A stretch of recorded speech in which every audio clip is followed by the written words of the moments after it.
covering recruiting and the transfer portal for the Razorbacks. This is Inside Arkansas Recruiting with Dudley Dawson. Welcome to the Inside Arkansas Recruiting Podcast presented by Goat Lab Brewery. I'm your host, Dudley Dawson, and on today's edition of Inside Arkansas Recruiting, we will be discussing Arkansas and Ole Miss recruiting with friend Yancey Porter of Rebel Yell from Ole Miss. I think we put in about 60 years together on this recruiting. Back when Yes. nobody cared about it, I think. Yeah, no, everything's kind of changed. Yeah, and we started back in the '90s, and the evolution of recruiting and the NIL and the portal and everything else is a whole different game now. Yeah, I'm telling you, I'm not sure I like it, but it is what it is.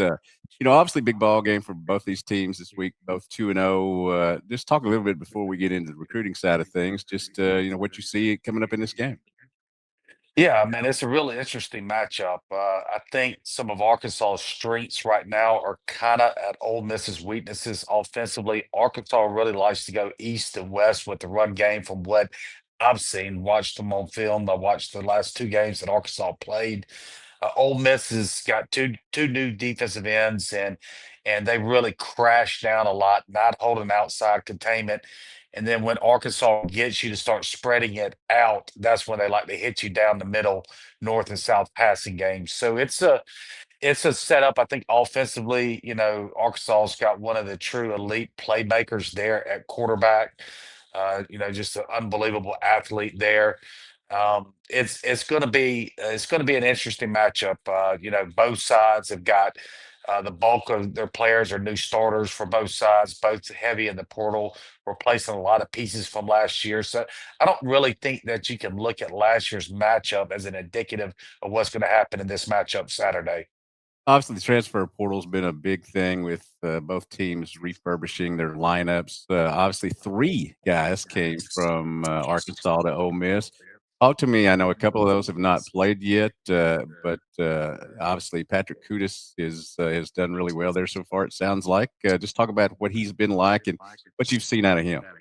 Well, Kudos, he missed pretty much most of the spring and fall practices, and he's really kind of getting his feet wet. He's struggled a little bit on delayed blitzes. They've it's just not he's not in step with the rest of the offensive line, but I think they've got high hopes for him. The tight end there at Arkansas was really kind of all summer was the new quarterback Simmons, kind of his blanket. That's where he went to. They had a really good connection, and then obviously he had a misstep there and really dislocated his ankle actually. And they're shooting for him to come back this weekend, but he's been out for so long now. He's been out 4 6 weeks. I don't think that he'll be a heavy snap guy. I look for him to play in that 10 to 15 snap role. And then Braxton on the back end, he missed spring drills, missed most of the fall drills. He came back this summer, was really making his hay, had earned a starting job there. He's real flexible. They can put him at safety or corner. They had high hopes on him. And then before the first game, he had a setback with the injury, and he's missed the last couple weeks. And I don't think we're going to see him Saturday, but we'll see. Yeah, I guess that Braxton went from Arkansas to Texas A&M for a minute, about a Dana Altman minute in terms of here as a basketball coach, and then on to Ole Miss. I'm afraid he's got that off the injury title in front of his name now. He certainly was great as a freshman. I hope he can be able to get through those, but obviously Ole Miss hadn't gotten the full benefits of this yet, have they? No, they haven't. And honestly, he's probably, when healthy, their best defensive back. The word special was used during the summer drills. He had gotten back to 100%, kind of their swing defensive back where he can play all five positions there in the defensive backfield. They really had a lot of high hopes for him. So that setback has definitely hurt Ole Miss. Arkansas still has his girlfriend up here, so I'm sure we'll see him for a while. Ramona Thurman, who's Scotty Thurman's daughter, who's a volleyball player at the University of Arkansas. One thing you got to ask. It seems that no matter during all these years that we've been covering the beat, Ole Miss has had really good recruiting.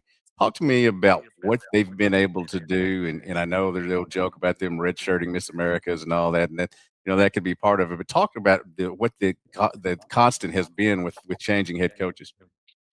Well, Lane Kiffin kind of stepped in the role at Ole Miss in the perfect time with the portal and the NIL was exactly what Lane Kiffin needed.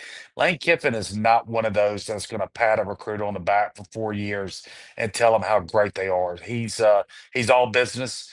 And so with this NIL and portal era, you're seeing a lot of portal guys, kind of like Wallace there at Ole Miss, the wide receiver that's averaging 27 yards a catch. He's 1,000-yard receiver at Penn State. They're supposed to be, contending for a national title this year. A lot of people are like, why in the world would he transfer away from there when he was established at Penn State and come to Ole Miss? Is because Lane, what the reason he's able to attract these portals is because they know that he does a great job of developing them to the NFL. And he's kind of taken that Nick Saban model where there's so many unbelievable coaches that come and want to work for Lane like they did Saban to build their resume. He's got several former head coaches on the staff that are just analysts, so to speak, right? So, he's got a tremendous staff. The funding is there. People got to realize this is one of the top 10 funded NIL football's not only staff but rosters in the country. This is a 20+ million dollar roster in 2025 for Ole Miss. To give you an example, LSU's is at $16 million. So they were ahead of the curve in the NIL era, and that allowed them to not only attract new players but retain the ones that Lane has been able to recruit. Yeah, part of that I was going to talk to you about. Obviously, when we talked about NIL, I think Arkansas, everybody will agree, were state wise they were getting into it, but didn't really get going early on with the payouts and all that.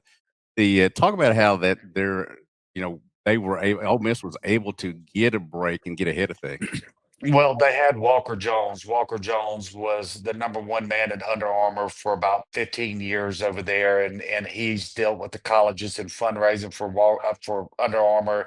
Had then went and worked as uh, an agent for coaches, for the infamous agent up there in Memphis, Jimmy Sexton. He did that for a couple years, and then he came to Ole Miss as soon as this NIL started, and he's been ahead of the curve. He was able to rally the alumni base. They've got not only they get lump sums, but they got upwards close to 10,000 givers now in the NIL, and that's very unusual for a school of the size of Ole Miss, 28,000 students.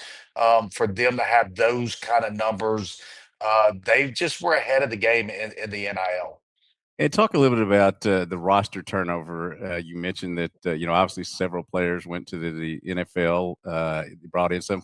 What's it look like in terms of the new guys that came in that are being able to contribute right away?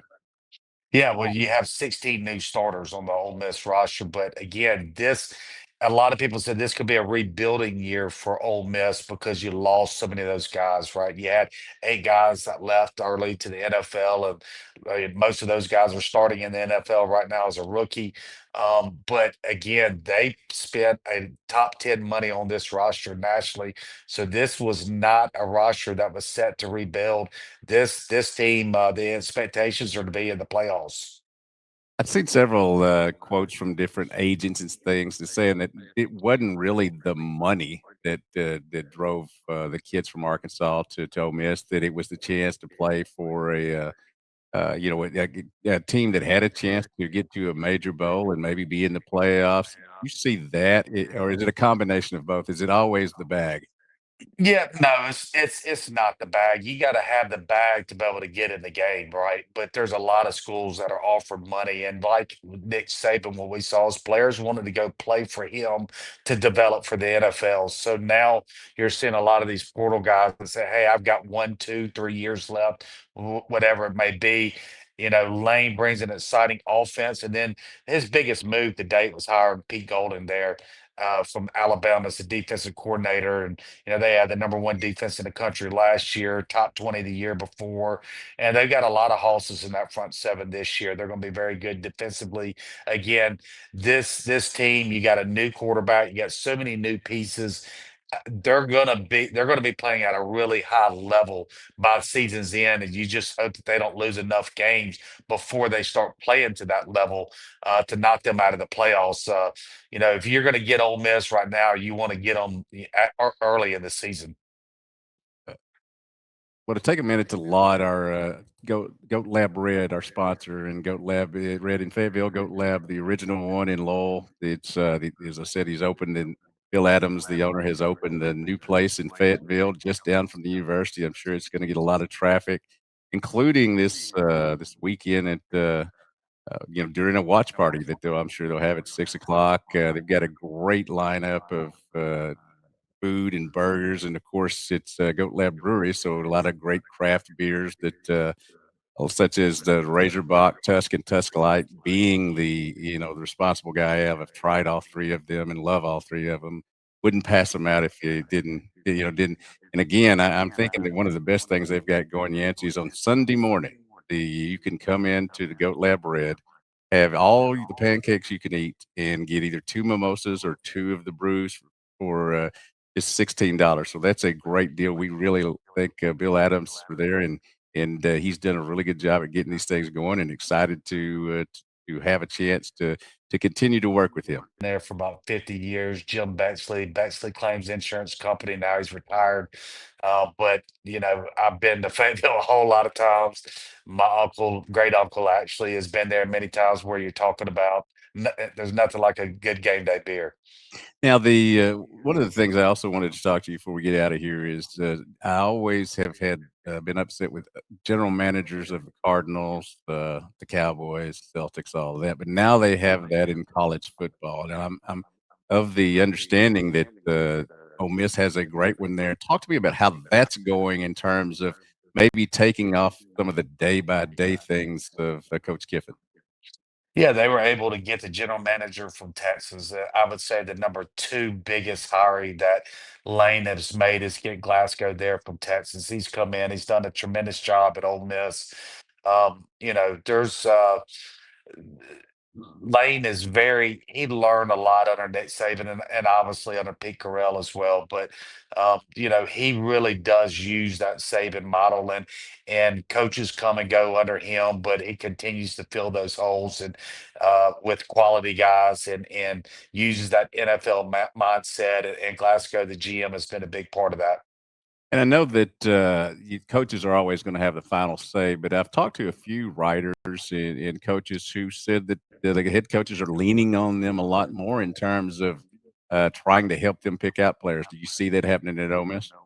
No question. No question. Lane puts a big emphasis on Glasgow, really headed up that team, identifying players. They've got an extensive group back there in evaluations. And that's another really good job a good job that Lane has done is evaluations, right? They don't miss on many players. And, certainly Glasgow's been a big part of that as well.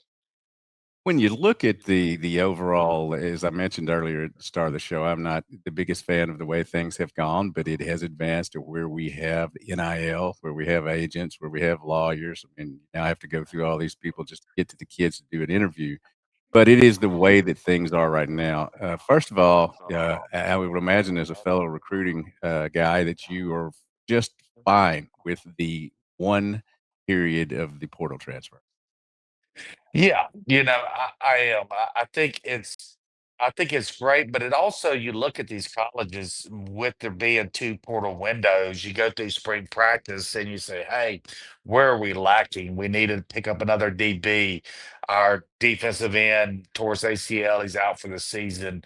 Offensive tackle hurt his back, he's out for the season. So it's giving them some leeway to pick up some pieces that maybe they see they need after evaluating them through the 15 spring practices. So it's going to put even a bigger emphasis on evaluations with there only being one window. And it sounds like the SEC is full bore behind it, and the Big Ten is not. They always get on different sides of the issues, don't they? Yeah, well, I think in the Big Ten's case, having it in the period that they have, they're all cold weather schools and bringing players up during that window there, January 2nd through the 17th, with a lot of snow on the ground, probably in the most ideal time. They would probably rather have it after spring practice where the weather's nice and they can fool the recruits and say, hey, it's 85 degrees here and beautiful weather. And so I think it's more of a weather impact why the Big Ten is not for it than anything else. I think you're your own boss there, but, I look at this situation where is it's first coming these first few years that Arkansas and other schools have doled out this money, and then, kids not play to the end of the season. Some wait, yeah, to get their last check before they transfer. Is this a thing that's going to continue? Do you think there's gonna be some, structure more coming in the wild, wild west of what we have here now? Yeah, well, what they have to do is they have to make the student athletes employees. And that way you can have contracts and you can lock it in for a year. And the multiple transfers is ridiculous. We all know that. I do believe that if you make a mistake where you sign, you have the freedom to be able to go transfer somewhere. But after that, there should be sitting out a year. These kids that are going, 5 schools in 5 years. I've even seen, because of the COVID where kids are getting sixth, seventh years of college on their sixth, seventh college. That's just ridiculous because it's not teaching them that you got to continue to fight through adversity that you're going to see when you get out of college. Because 99.9% of these college athletes are not going to be playing NFL football. And, they've got to have life learned lessons about what it takes to survive and thrive in the real world. And as you know, Dudley, once you get in the real world here, it's not easy. So you need to go through the down times. You need to continue to fight to be able to come out on top. And I think we're setting them for life lessons that do not teach them that. That's going to set them back once they get out into the workforce. Totally agree. I never thought we'd have a salary cap in college football, but, you've seen this. I mean, you gotta get the right money for the quarterback. You gotta get the right money for the, the the big time playmakers on the team, but you better go out and get you some defensive players and get it done in the trenches as well. Yeah, that's where Lane's really made his hay right now. You look at Ole Miss's front seven the last 3 years has been where he's leaned on, and it'd be no different this year. Pete Golding is really, he came from Monty Kiffin, of course. Monty worked there at Arkansas and was a defensive guru, came up with the Tampa cover two, and he realizes how vital it is to have that front seven on defense. And when you see Ole Miss line up Saturday, you're going to see a lot of big boys, a lot of guys that will be playing in the NFL. They've got 4 or 5 guys on that defensive line that have a chance to be first day draft picks when it's their time. So he's definitely making sure that that defensive line is where he's going to make his hay. You know you're getting old when college-age Dudley is now 62, and, Lane Kiffin, who I first saw as a toddler, up here at Arkansas when his dad was coaching here, is now 50. So, things change, but they stay the same a lot too. Yancey, I Yeah, appreciate you joining us. It's been great to talk to you, and, we'll just keep trying to figure this recruiting out, won't we? we will. It's going to be a great matchup Saturday for both fan bases. I think it's going to be one of those typical Ole Miss Arkansas games where it can come down to the last play, and I predict a just a heck of a game. Appreciate it, man. Thank you, guys. Yeah, and I want to thank Yancey Porter for joining us, and appreciate everybody watching and listening to the Inside Arkansas Recruiting Podcast, presented by, as we said, Goat Lab Brewery. Get out and see them this weekend. Get some good food and some great beer, and enjoy their watch parties.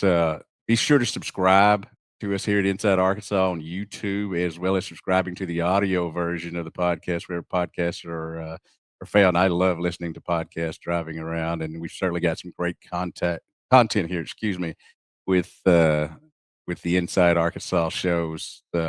And remember, before we leave here, especially with the kind of week we've had, the yesterday is history.